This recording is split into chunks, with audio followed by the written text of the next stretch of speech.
That certain night, the night we met, there was magic abroad in the air.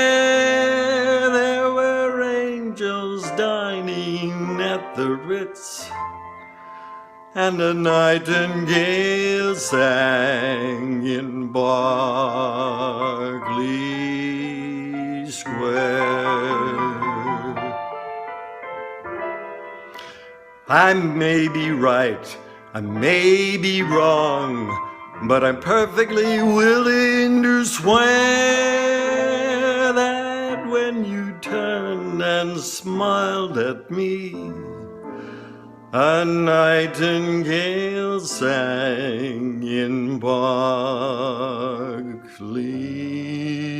Square.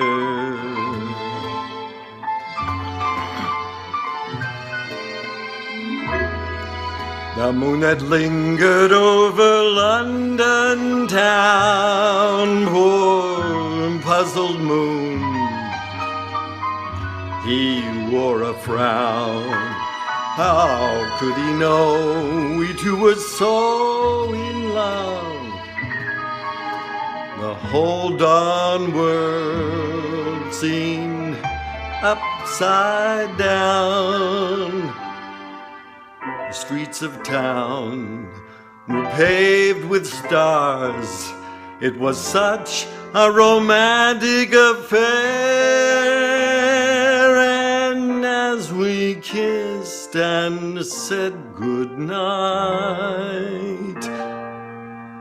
a nightingale sang in Berkeley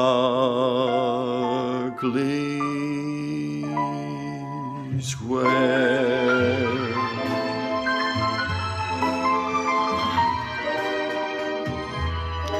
When dawn came stealing up all gold and blue to interrupt our rendezvous, I still remember how you smiled and said, was that a dream? Or was it true? Our homeward step was just as light as the tap dancing feet of a stair, and like an echo far away, a nightingale sang in Berkeley Square. I know 'cause I was there that night in Berkeley